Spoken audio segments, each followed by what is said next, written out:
February 10 ಹಾಗೂ 11ರಂದು ಬೆಂಗಳೂರಿನಲ್ಲಿ ನಡೆಯುವ ಅಖಿಲ ಭಾರತ ಗ್ರಂಥಾಲಯ ಸಮಾವೇಶದ ಹಿನ್ನೆಲೆಯಲ್ಲಿ ಗ್ರಂಥಾಲಯಗಳ ಮಹತ್ವ ಕುರಿತು ಸಂವಾದ.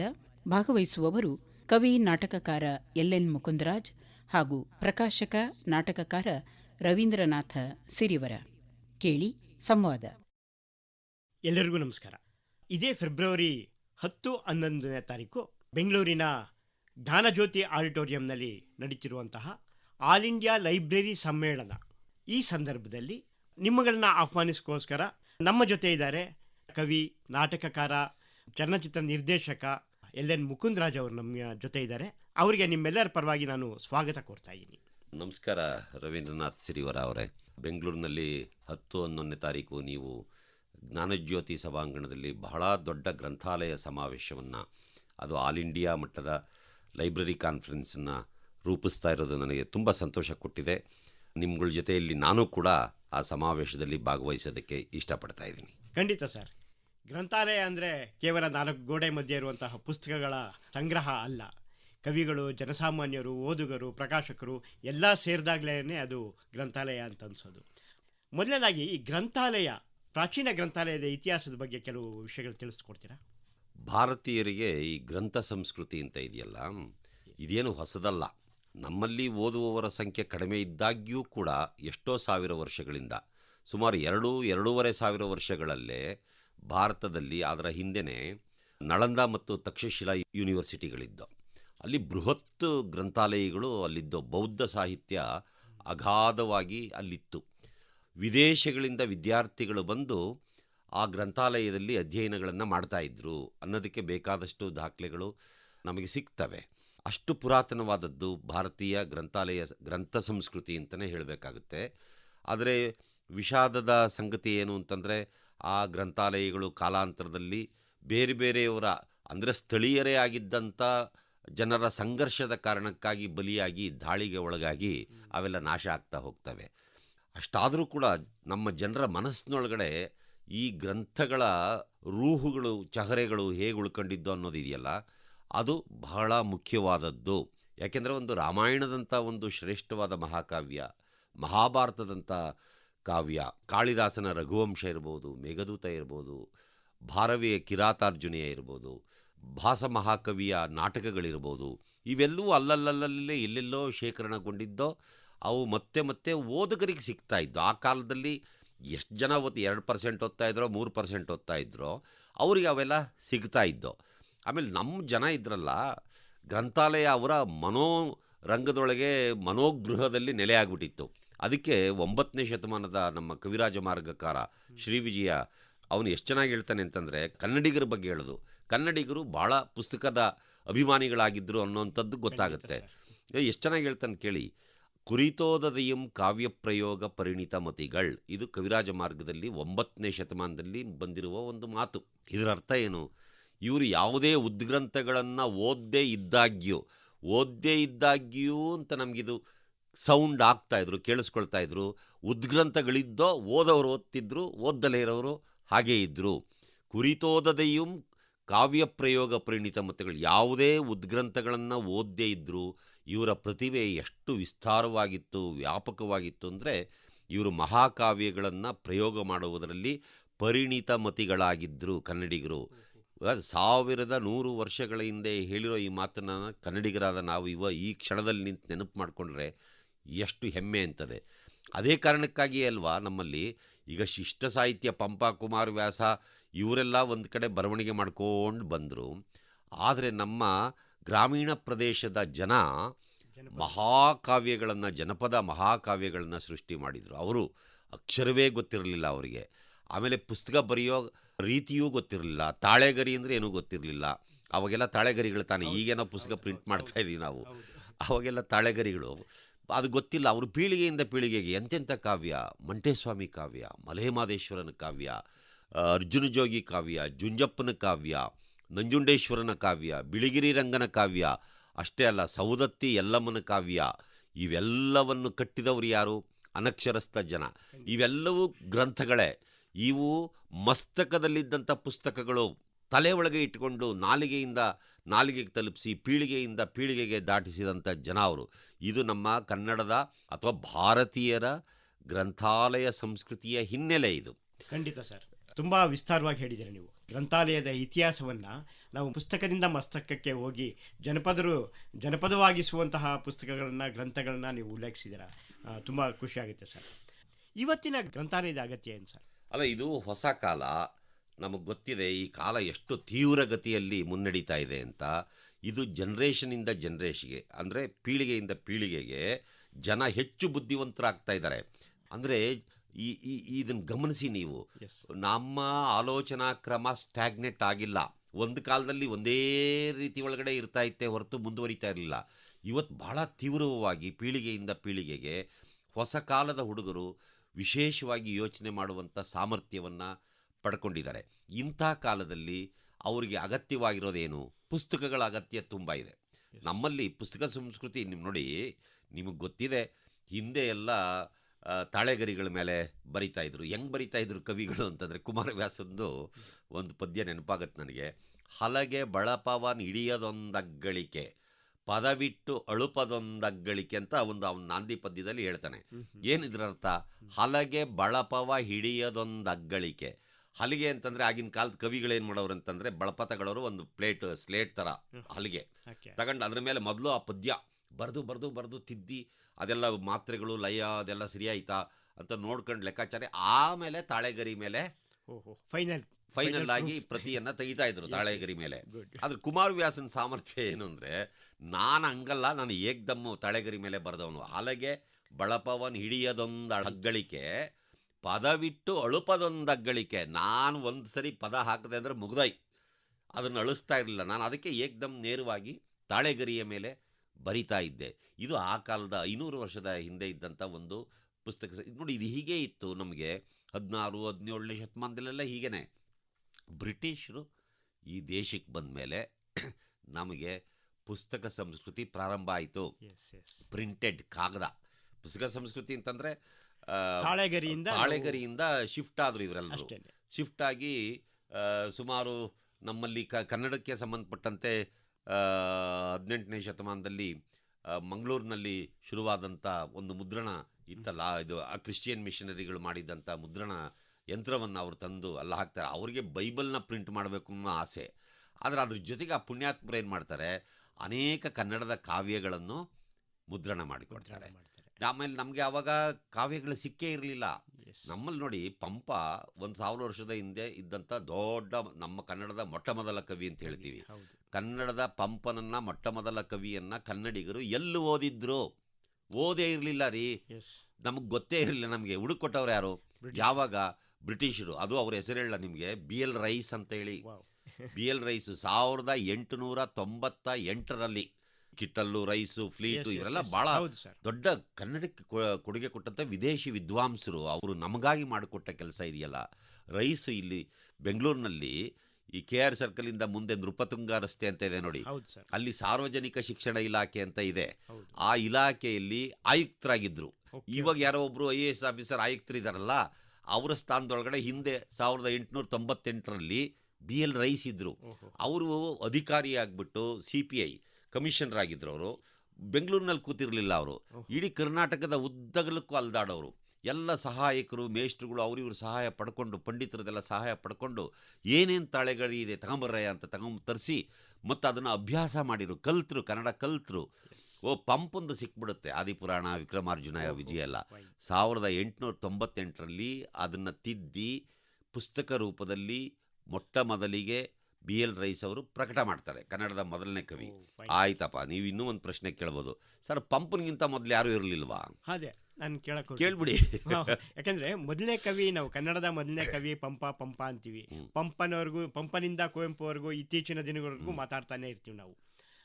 ಹಾಗಾದ್ರೆ ಪಂಪನ ಹಿಂದಿನ ಕವಿಗಳ ಉಲ್ಲೇಖ ಎಲ್ಲೂ ಇಲ್ವಾ? ಬೇಕಾದಷ್ಟು ಜನ ಕವಿಗಳಿದ್ರು.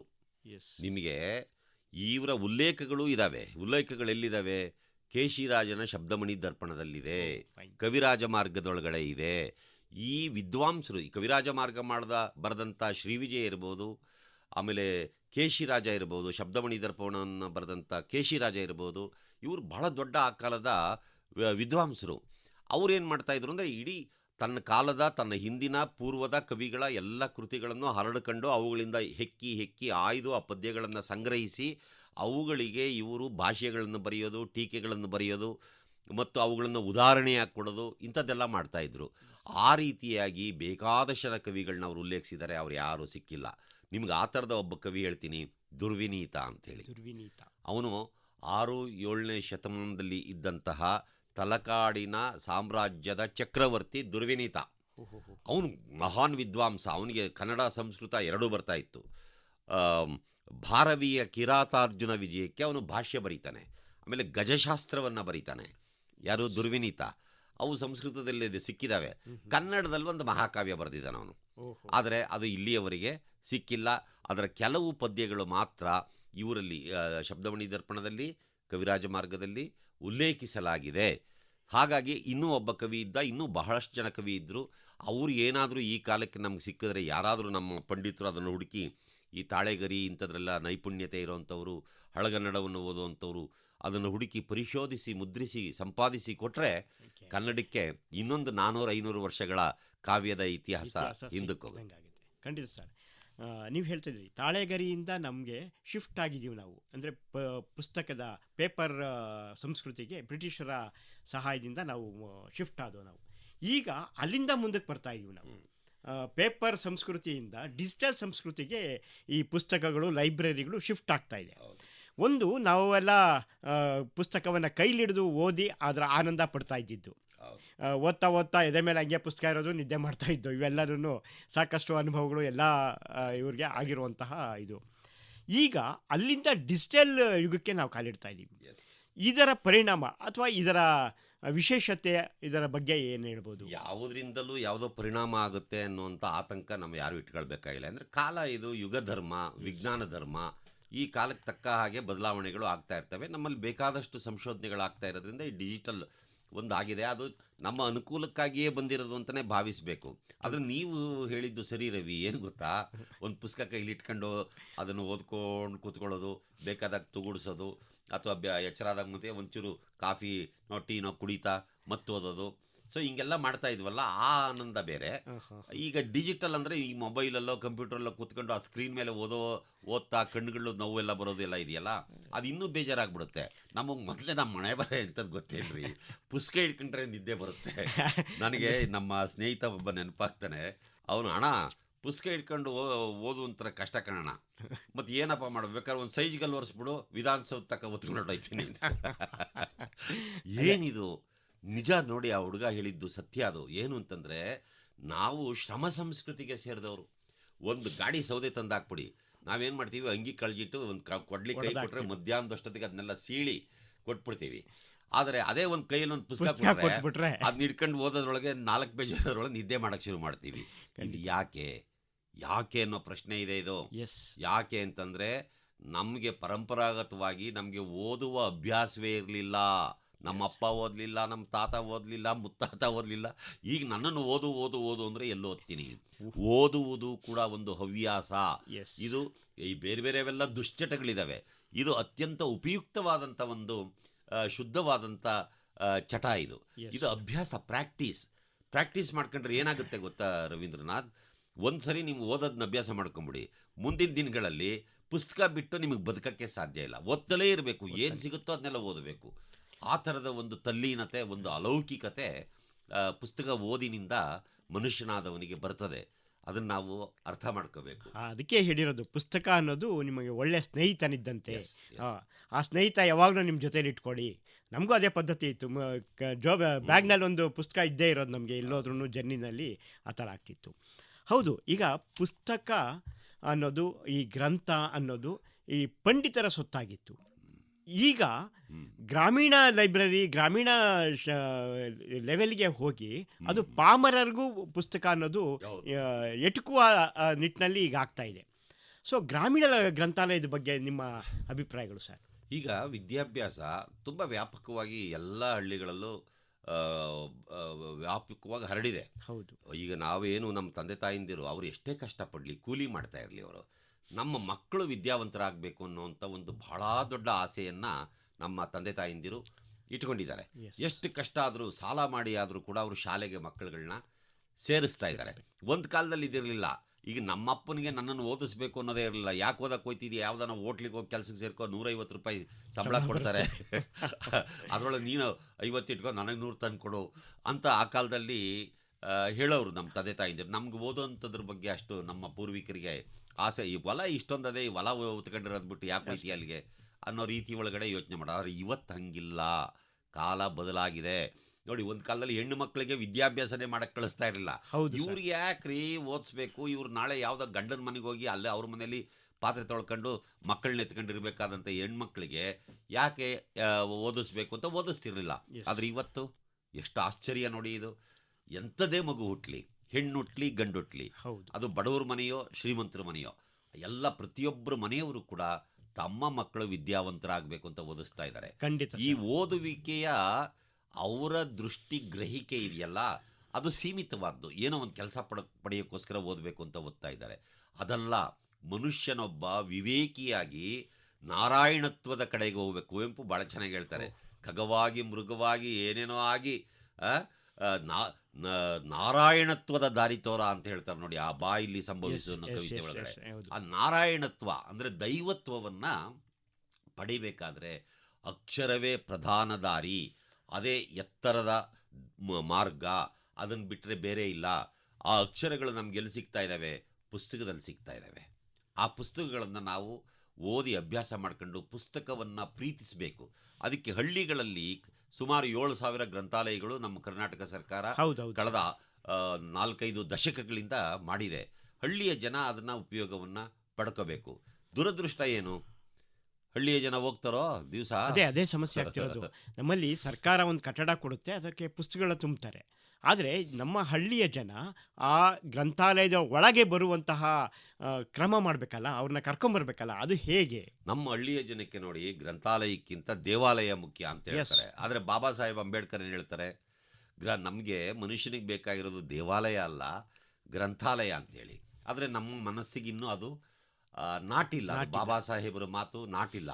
ನಮ್ಮ ಹಳ್ಳಿಗಳಲ್ಲಿ ನಿಮಗೆ ಗೊತ್ತಿರೋ ಹಾಗೆ ಒಂದು ಊರಿಗೆ ಒಂದೇ ಒಂದು ಲೈಬ್ರರಿ ಇರಲ್ಲ, ಗ್ರಂಥಾಲಯ ಇರಲ್ಲ. ಹೌದು ಸರ್. ಜನರ ಆದ್ಯತೆ ಯಾವುದು, ಯಾಕಾಗೆ ಹೀಗಾಗಿದೆ, ಇವರನ್ನ ಗ್ರಂಥಾಲಯದ ಕಡೆಗೆ ಕಳಿಸೋವಂಥದ್ದು ಇದೆಯಲ್ಲ, ಇದನ್ನ ಹೇಗೆ ಒಂದು ಚಳುವಳಿಯ ರೂಪದಲ್ಲಿ ಮಾಡಬೇಕು, ಪುಸ್ತಕದ ಪ್ರೀತಿಯನ್ನು ಹೇಗೆ ಅವರಲ್ಲಿ ಸೃಷ್ಟಿಸಬೇಕು. ಇದು ನೋಡಿ, ಮಕ್ಕಳಲ್ಲಿದ್ದಾಗಲೇ ಅವರಿಗೆ ಸಣ್ಣ ಸಣ್ಣ ಪುಸ್ತಕಗಳನ್ನ ಕೊಟ್ಟು ಓದಿಸಿದ್ರೆ ಖಂಡಿತ ಅವರು ಓದ್ತಾರೆ. ಅಷ್ಟೇ ಅಲ್ಲ, ಯಾವುದೇ ವಯಸ್ಸಿನ ವ್ಯಕ್ತಿಗಾದರೂ ಅವನಿಗೆ ಅಕ್ಷರ ಬಂದರೆ ಓದ್ಬೋದಲ್ವಾ? ಅವನಿಗೆ ಕೊಡಿ, ಒಂದು ಅರ್ಧ ಗಂಟೆ ಕೂತ್ಕೊಂಡು ಓದಪ್ಪ ಅಂತೇಳಿ. ಖಂಡಿತ ಅವನು ಅಭ್ಯಾಸ ಮಾಡಿಕೊಂಡ್ರೆ, ಅದನ್ನು ಚಟವಾಗಿ ಮಾಡಿಕೊಂಡಾಗ, ಈ ಏನು ದುಶ್ಚಟಗಳಿಗೆ ಬಲಿ ಬೀಳೋರು ಅವು ಎಷ್ಟೇ ಕೆಟ್ಟದಾಗಿದ್ರು, ಅನಾರೋಗ್ಯಕರ ಆಗಿದ್ರು ಕೂಡ ಬಲಿ ಆಗ್ತಾರಲ್ರಿ. ಆ ಚಟಗಳಿಗೆ ದಾಸರಾಗ್ತಾರಲ್ಲ, ಆ ಥರ ಪುಸ್ತಕ ಓದುವ ಚಟಕ್ಕೂ ನಾವು ದಾಸರಾಗಬೇಕಾಗಿದೆ. ಇದು ಒಳ್ಳೆಯ ಚಟ. ಇದನ್ನು ನಾವು ನಮ್ಮ ಜನಗಳಿಗೆ ಹೇಳಬೇಕಾಗಿದೆ. ಖಂಡಿತ ಸರ್. ಈಗ ನೀವು ಹೇಳಿದ ಪ್ರಕಾರನೇ 7,000 ಲೈಬ್ರರಿ ಗ್ರಾಮೀಣ ಗ್ರಂಥಾಲಯಗಳಿದ್ದಾವೆ. ಆದರೆ ನಮ್ಮಲ್ಲಿ 26,000 ಹಳ್ಳಿಗಳಿದ್ದಾವೆ. 26,000 ನಮ್ಮ ಕರ್ನಾಟಕಕ್ಕೆ ತಗೊಂಡ್ರೆ 26,000 ಹಳ್ಳಿಗಳಿದ್ದಾವೆ. ಅಲ್ಲಿ ಬರೀ 7,000 ಮಾತ್ರ ಇದಿದೆ. ಈಗ ನಾವು ಮಾಡ್ತಿರುವಂತಹ ಆಲ್ ಇಂಡಿಯಾ ಲೈಬ್ರರಿ ಸಮ್ಮೇಳನ ಇದೆಯಲ್ಲ, ಅದರ ಮುಖ್ಯ ಉದ್ದೇಶ ಪ್ರತಿ ಹಳ್ಳಿಗೂ ಒಂದೊಂದು ಪುಸ್ತಕಾಲಯ, ಗ್ರಂಥಾಲಯ ಆಗಬೇಕು ಅನ್ನೋದು ಇದರ ಮುಖ್ಯ ಉದ್ದೇಶ. ನಿಮಗೆಲ್ಲ ಗೊತ್ತಿದೆ, ಹಿಂದೆ 90ಸ್ನಲ್ಲಿ ನಾವು ಸಾಕ್ಷರತಾ ಆಂದೋಲನ ಅಂತೇಳಿ ಇಡೀ ದೇಶಾದ್ಯಂತ ಇದು. ಅಲ್ಲಿ ನಮ್ಮ ಉದ್ದೇಶ ಇದ್ದಿದ್ದು ಅಕ್ಷರ ಕಲಿಕೆ, ಪ್ರತಿಯೊಬ್ಬರು ಅಕ್ಷರ ಕಲಿಬೇಕು ಅಂತ. ಈಗ ಹೆಚ್ಚು ಕಮ್ಮಿ ಕಲ್ತಿದ್ದಾರೆ ಅಂದ್ಕೊಂಡ್ರೆ ಅವ್ರನ್ನ ನಾವು ಅದನ್ನ ನಿರಂತರ ಸಾಕ್ಷರತೆ ಇದೆಯಲ್ಲ, ಅದರ ಅಗತ್ಯ ಇದೆ. ಈ ಗ್ರಂಥಾಲಯಗಳಲ್ಲಿ ನಿರಂತರ ಸಾಕ್ಷರತೆಗೆ ಏನು ಮಾಡ್ಬೋದು ಸರ್? ಇಲ್ಲ, ಗ್ರಂಥಾಲಯವನ್ನು ಜನಾಕರ್ಷಣೆಯ ಕೇಂದ್ರಗಳನ್ನಾಗಿ ಮಾಡಬೇಕು. ಒಬ್ಬ ಒಂದು ಗ್ರಂಥಾಲಯಕ್ಕೆ ಬರ್ತಾನೆ ಅಂದರೆ ಅವನಿಗೆ ಕೂತ್ಕೊಂಡು ಓದೋದಕ್ಕೆ ಬರೆಯೋಕ್ಕೆ ಬೇಕಂತ ವ್ಯವಸ್ಥೆ ನೋಡಿ. ನಾನು ಮತ್ತೆ ಹಿಂದಕ್ಕೆ ಹೋಗ್ತೀನಿ ಅಂತ ಅನ್ಕೋಬೇಡಿ. 10ನೇ ಶತಮಾನದಲ್ಲಿ ರಾಜಶೇಖರ ಅಂತ ಒಬ್ಬ ಕಾವ್ಯ ಮೀಮಾಂಸಕಾರ ಇದ್ದಾನೆ. ಅವನು ಕವಿಗಳು ಹೇಗಿರಬೇಕು, ಕವಿಗಳಿಗೆ ಏನೇನು ಅನುಕೂಲ ಇರಬೇಕು ಅನ್ನೋಂಥದ್ದನ್ನೆಲ್ಲ ಹೇಳ್ತಾನೆ ನೋಡಿ. ಚಟದ ಒಂದು ಸೂಚನೆಯೂ ಅಲ್ಲಿದೆ. ಅವನು ಹೇಳ್ತಾನೆ, ಕವಿ ಆದವನಿಗೆ ಒಳ್ಳಿತಾಸನಂ ಇಂಬು ತಂಬುಲಂ ಇವೆಲ್ಲ ಬೇಕು ಅಂತ ಹೇಳ್ತಾನೆ. ಓಹೋ. ಅವ್ನು ಕೂತ್ಕೊಳ್ಳೋಕೆ ಒಂದು ಒಳ್ಳೆ ಜಾಗ ಬೇಕು, ಯಾಕೆ ಜಾಗ ಬೇಕು. ಕೂತ್ಕೊಂಡು ಬರಿಬೇಕಲ್ರಿ. ಹೌದು. ಹಂಗೆ ಏನಾದರೂ ಅವನು ಒಂದು ಎಲೆ ಇಂಬು ತಂಬುಲ ಅಂದರೆ ಎಲೆ ಅಡಿಕೆನೋ ಏನೋ ಒಂದು ಚಟ ಅವನು ಕಲ್ತಿರಬೇಕು. Yes, yes, yes. ಸೊ ಅದೇ ರೀತಿಯಾಗಿ ನಮ್ಮ ಓದುಗರು ಒಂದು ಗ್ರಂಥ ಭಂಡಾರಕ್ಕೆ ಹೋದಾಗ ಹಳ್ಳಿಯಲ್ಲಿ ಕೂತ್ಕೊಳ್ಳೋಕ್ಕೆ ಅವರಿಗೆ ಒಂದು ಒಳ್ಳೆ ಜಾಗ ಇರಬೇಕು, ಬೆಳಕಿರಬೇಕು, ಆಮೇಲೆ ನಿಶ್ಶಬ್ದವಾಗಿರಬೇಕು. ಇವೆಲ್ಲ ಇವು ನಮ್ಮ ಗ್ರಂಥಾಲಯಗಳು ಈಗ ಮಾಡ್ತಾ ಫಾಲೋ ಇದ್ದಾರೆ ಮಾಡ್ತಾ ಸರ್. ಇದ್ದಾರೆ, ಮಾಡ್ತಾ ಇಲ್ಲ ಇದ್ದಾರೆ ಅಂತಲ್ಲ. ಸರ್. ಹೌದೌದು. ಇವೆಲ್ಲ ಹೆಚ್ಚು ಹೆಚ್ಚು ಆದಾಗ ಹಾ. ಮತ್ತು ಆ ಗ್ರಂಥಾಲಯಕ್ಕೆ ಹೋದಾಗ ಅವನು ಅಲ್ಲಿ ಅವನಿಗೆ ಬೇಕಾದ ಒಳ್ಳೆ ಪುಸ್ತಕ ಸಿಗಬೇಕು. ಏನಾದರೂ ಸಾಂಸ್ಕೃತಿಕ ಕಾರ್ಯಕ್ರಮಗಳನ್ನು ವಾರಕ್ಕೊಂದು ಸರಿಯಾದರೂ ಅಲ್ಲಿ ಮಾಡ್ಬೋದು. ಮಾಡ್ಬೇಕು. ಅಥವಾ ಸ್ಪರ್ಧೆಗಳನ್ನ ಮಕ್ಕಳಿಗಾಗಿ ಈ ನೋಡ್ರಪ್ಪ ಈ ಪುಸ್ತಕ ಓದಿ, ಮುಂದಿನ ವಾರ ಇದ್ರ ಬಗ್ಗೆ ನೀವೊಂದು ಆಶುಭಾಷಣ ಮಾಡಿ ಮಾಡಿ. ಅಥವಾ ಒಂದು ಪ್ರಬಂಧ ಬರೀರಿ, ನಿಮಗೆ ಪ್ರೈಸ್ ಕೊಡ್ತೀವಿ ಅಂತ ಹೇಳಿ ಉತ್ತೇಜನ ಮಾಡಬೇಕು. Yes yes. ಈ ರೀತಿಯಾಗಿ ಮಾಡೋದ್ರಿಂದ ಗ್ರಂಥಾಲಯಗಳ ಕಡೆಗೆ ನಮ್ಮ ಹುಡುಗರನ್ನು, ಹಳ್ಳಿಯ ಜನರನ್ನು ಆಕರ್ಷಣೆ ಮಾಡೋದಕ್ಕೆ ಸಾಧ್ಯ ಆಗುತ್ತೆ. ಅವಾಗ ತಾನಾಗಿ ಅವರು ಓದಕ್ಕೆ ಶುರು ಮಾಡಿದ್ರೆ ಸಾಕು ರೀ. ಕುವೆಂಪು ಓದ್ಕೊಂಡ್ರೆ, ಬಸವಣ್ಣನ ಓದ್ಕೊಂಡ್ರೆ ಹೌದು ಸರ್. ನಮ್ಮ ಜನ ಎಷ್ಟು ಅವ್ರು ಯಾರಿಗೂ ನಾವು ನಮ್ಮ ಜನಗಳಿಗೆ ಏನು ಬುದ್ಧಿ ಹೇಳ್ಬೇಕಾಗಿಲ್ಲ, ಸುಮ್ಮನೆ ಇದು ನೋದ್ರೆ ಕೂತ್ಕೊಂಡು ಅಂತಂದ್ರೆ ಸಾಕು. ಅವರು ಅತ್ಯಂತ ನಿಸ್ಪೃಹವಾಗಿರ್ತಾರೆ, ಸಂವಿಧಾನಕ್ಕೆ ಬದ್ಧರಾಗಿರ್ತಾರೆ, ಪ್ರಜಾಪ್ರಭುತ್ವ ಪ್ರೇಮಿಗಳಾಗ್ತಾರೆ, ವೈಚಾರಿಕ ಮನೋವೃತ್ತಿಯುಳ್ಳವರಾಗ್ತಾರೆ. ಆ ಪ್ರಜ್ಞೆ ಅವರಲ್ಲಿ ಸಹಜವಾಗಿ ಪುಸ್ತಕಗಳಿಂದ ಬರುತ್ತೆ. ಪುಸ್ತಕಗಳ ಕಡೆಗೆ ಕಳಿಸುವ ಕೆಲಸವನ್ನು ನಾವೆಲ್ಲರೂ ಮಾಡಬೇಕಾಗಿದೆ. ಖಂಡಿತ ನಿಮ್ಮ ಮಾತಿನ ಪ್ರಕಾರನೇ ಈಗಿನ ಕರ್ನಾಟಕ ಸರ್ಕಾರ ಅರಿವು ಮನೆ ಪುಸ್ತಕ, ಗ್ರಾಮೀಣ ಲೈಬ್ರರಿನ ಅರಿವು ಮನೆ ಅನ್ನೋ ಹೆಸರಿನಲ್ಲಿ ಅವರು ಮಾಹಿತಿ ಕೇಂದ್ರವನ್ನಾಗಿ ಮಾಡಲಿಕ್ಕೆ ಹೊರಟಿದ್ದಾರೆ. ಅದಕ್ಕೆ ನಾನು ಈ ಸಂದರ್ಭದಲ್ಲಿ ಅವ್ರಿಗೂ ನಾನು ಅಭಿನಂದನೆಗಳನ್ನ ಸಲ್ಲಿಸೋಕ್ಕೆ ಇಷ್ಟಪಡ್ತೀನಿ. ನಾವು ಈಗ ಅಂದ್ಕೊಂಡಂತೆ ಇದೇ ಫೆಬ್ರವರಿಯ 10 ಮತ್ತು 11ನೇ ತಾರೀಕು ಬೆಂಗಳೂರಿನ ಜ್ಞಾನಜ್ಯೋತಿ ಸಭಾಂಗಣದಲ್ಲಿ ಈ ಒಂದು ಸಮ್ಮೇಳನ ನಡೀತಾ ಇದೆ. ಈ ಸಮ್ಮೇಳನ ನಮ್ಮ ಮುಖ್ಯಮಂತ್ರಿಗಳಾದಂಥ ಸಿದ್ದರಾಮಯ್ಯ ಅವರು ಅದನ್ನು ಉದ್ಘಾಟಿಸಲಿದ್ದಾರೆ. ಸಮಾರೋಪ ಸಮಾರಂಭನ ನಮ್ಮ ಉಪಮುಖ್ಯಮಂತ್ರಿಗಳಾದಂತಹ ಡಿ.ಕೆ. ಶಿವಕುಮಾರ್ ಅವರು ನೇತೃತ್ವ ವಹಿಸಲಿದ್ದಾರೆ. ಹಲವಾರು ಮಂತ್ರಿ ಮಹೋದಯರು ಇದರಲ್ಲಿ ಬರ್ತಾ ಇದ್ದಾರೆ. ಅದರ ಜೊತೆಗೆ ನಾವು 2 ದಿನ ಈ ಪುಸ್ತಕ ಸಂಸ್ಕೃತಿ ಮತ್ತು ಗ್ರಂಥಾಲಯ ಸಂಸ್ಕೃತಿ ಬಗ್ಗೆ ಹಲವಾರು ಗೋಷ್ಠಿಗಳನ್ನು ನಾವು ಆಯೋಜಿಸ್ತಾ ಇದ್ದೀವಿ. ಈ ನಿಟ್ಟಿನಲ್ಲಿ ನಮ್ಮ ರಾಜ್ಯಸಭಾ ಸದಸ್ಯರಂಥ ಡಾಕ್ಟರ್ ಎಲ್ ಹನುಮಂತಯ್ಯನವರ ನೇತೃತ್ವದಲ್ಲಿ ಈ ಒಂದು ಹಲವಾರು ಜನ ಸೇರಿಕೊಂಡು ಒಂದು ಕಾರ್ಯಕ್ರಮನ ಆಯೋಜಿಸ್ತಾ ಇದ್ದೀವಿ. ಸೊ ಈ ಸಮಾರಂಭಕ್ಕೆ ದಯವಿಟ್ಟು ನಮ್ಮ ಓದುಗರನ್ನು ಸ್ವಾಗತಿಸಬೇಕು ಅಂತ ಕೇಳ್ಕೊತಾ ಇದ್ದೀನಿ. ಅದಕ್ಕಿಂತ ವಿಶೇಷವಾದ ಏನು ಹೇಳಿ, ಗ್ರಂಥಾಲಯ ಚಳುವಳಿಯನ್ನು ಕಟ್ಟೋದಕ್ಕೋಸ್ಕರ ಅಖಿಲ ಭಾರತ ಮಟ್ಟದ ಲೈಬ್ರರಿ ಕಾಂಗ್ರೆಸ್ ಸಮಾವೇಶ ಇಲ್ಲಿ ತಾವೆಲ್ಲ ಸೇರ್ಕೊಂಡು ಮಾಡ್ತಾ ಇದ್ದೀರಿ. ಖಂಡಿತ ಸರ್. ಮುಖ್ಯಮಂತ್ರಿಗಳು ಬಂದು ಉದ್ಘಾಟನೆ ಮಾಡ್ತಾ ಇದ್ದಾರೆ. ನಾವು ಎಲ್ಲ ಅದರೊಳಗೆ ಭಾಗವಹಿಸಬೇಕು. ನಮ್ಮ ಜನ ಎಲ್ಲರೂ ಕೂಡ ಜ್ಞಾನಜ್ಯೋತಿ ಸಭಾಂಗಣಕ್ಕೆ 10 ಮತ್ತು 11ನೇ ತಾರೀಕು ಖಂಡಿತ ನಾವು ಬರ್ತೀವಿ. ಈ ಒಂದು ಮಾತು ಕೊನೆಯದಾಗಿ ಹೇಳಬೇಕಾಗಿದೆ. ಕೀರಂ ಹೇಳಿರೋ ನನ್ನ ಗುರುಗಳು ಕೀರಂ ನಾಗರಾಜು, ಪುಸ್ತಕ ಓದೋದ್ರಿಂದ ಏನು ಲಾಭ ಅಂತ ಅವ್ರು ಹೇಳೋರು ಯಾವಾಗಲೂ. ಕುವೆಂಪು ಅವ್ರದ್ದು ಮಲೆಗಳಲ್ಲಿ ಮದುಮಗಳು ಅಥವಾ ಕಾನೂರು ಹೆಗ್ಗಡತಿ ಪುಸ್ತಕ ಇದೆಯಲ್ರಿ, ಅದನ್ನು ಓದಕ್ಕೆ ಶುರು ಮಾಡಿರಿ. 3 ದಿವಸ ಹಿಡಿಯುತ್ತೆ ಓದಕ್ಕೆ ಅಂತ ಇಟ್ಕೊಳ್ಳಿ. ಅವು ನಿಮಗೆ ಹಗಲು ರಾತ್ರಿಗಳ ಪರಿವೇ ಇರಲ್ಲ. ಊಟ ಮಾಡಿದ್ರೋ ತಿಂಡಿ ತಿಂದ್ರು ಅನ್ನೋದು ಗೊತ್ತಾಗಿಲ್ಲ, ಮನೆಗೆ ಯಾರು ಬರ್ತಾರೆ ಯಾರು ಹೋಗ್ತಾರೆ ಅನ್ನೋದು ಗೊತ್ತಾಗಲ್ಲ ಅಂತೆಲ್ಲ ಹೇಳಿ ಕೊನೆಗೆ ಒಂದು ಮಾತು ಹೇಳ್ತಾರೆ ಅವರು. ನೋಡಿ, ಕುವೆಂಪು ಅವರ ಆ ಕಾದಂಬರಿಗಳನ್ನು ಓದಿದರೆ ನಿಮಗೆ ನಿಮ್ಮ ಪ್ರಾಯ ವಾಪಸ್ ಬರುತ್ತೆ, ನಿಮಗೆ ನಿಮ್ಮ ತಾರುಣ್ಯ ವಾಪಸ್ ಬರುತ್ತೆ. ಇದಕ್ಕಿಂತ ಇನ್ನೇನ್ರಿ ಬೇಕು? ನಾನು ಗ್ರಂಥಾಲಯದ ಈ ಚಳವಳಿಗೆ ನನ್ನ ಇಡೀ ಕನ್ನಡಿಗ ಬಂಧುಗಳನ್ನು ನಾನು ಸ್ವಾಗತಿಸ್ತಾ ಇದ್ದೀನಿ. ಪುಸ್ತಕದ ಜೊತೆಗೆ ನಿಮ್ಮ ಸಂಬಂಧ ಬೆಳೀಲಿ ಅಂತೇಳಿ ನಾನು ಅವ್ರಿಗೆಲ್ಲರಿಗೂ ಒಂದು ಪ್ರೀತಿಯ ಕರೆಯನ್ನು ಕೊಡೋದಕ್ಕೂ ಇಷ್ಟಪಡ್ತಾ ಇದ್ದೀನಿ. ಧನ್ಯವಾದಗಳು ಸರ್. ಎಲ್.ಎನ್. ಮುಕುಂದರಾಜ್ ಅವರು ಇಷ್ಟೊತ್ತರೆಗೂ ನಮ್ಮ ಜೊತೆ ಇದ್ದು ಪುಸ್ತಕದ ಒಂದು ಅಗತ್ಯತೆ ಮತ್ತು ಅರಿವಿನ ಬಗ್ಗೆ ಹೆಚ್ಚು ಮಾಹಿತಿಗಳನ್ನ ಕೊಟ್ಟಿದ್ದಾರೆ ಮತ್ತು ನಮ್ಮ ಸಮ್ಮೇಳನಕ್ಕೆ ನಿಮ್ಮೆಲ್ಲರನ್ನೂ ಸ್ವಾಗತಿಸಿದ್ದಾರೆ. ಅವರಿಗೆ ಧನ್ಯವಾದಗಳನ್ನ ಹೇಳ್ತಾ ಇದ್ದೀನಿ. ತುಂಬ ಸಂತೋಷ ರವಿಯವರೇ. ಆಕಾಶವಾಣಿಯವರಿಗೆ, ಶ್ರೋತೃಗಳಿಗೆ ನಾವು ನಮ್ಮ ನಮಸ್ಕಾರಗಳನ್ನ ತಿಳಿಸೋಣ. ಧನ್ಯವಾದಗಳು. ಇದುವರೆಗೆ ಫೆಬ್ರವರಿ 10 ಹಾಗೂ 11ರಂದು ಬೆಂಗಳೂರಿನಲ್ಲಿ ನಡೆಯಲಿರುವ ಅಖಿಲ ಭಾರತ ಗ್ರಂಥಾಲಯ ಸಮಾವೇಶದ ಹಿನ್ನೆಲೆಯಲ್ಲಿ ಗ್ರಂಥಾಲಯಗಳ ಮಹತ್ವ ಕುರಿತು ಸಂವಾದವನ್ನು ಕೇಳಿದಿರಿ. ಭಾಗವಹಿಸಿದ್ದವರು ಕವಿ, ನಾಟಕಕಾರ ಎಲ್.ಎನ್. ಮುಕುಂದರಾಜ್ ಹಾಗೂ ಪ್ರಕಾಶಕ, ನಾಟಕಕಾರ ರವೀಂದ್ರನಾಥ ಸಿರಿವರ. ಈ ಕಾರ್ಯಕ್ರಮ ಆಕಾಶವಾಣಿ ಬೆಂಗಳೂರು ಕೇಂದ್ರದ ಕೊಡುಗೆ.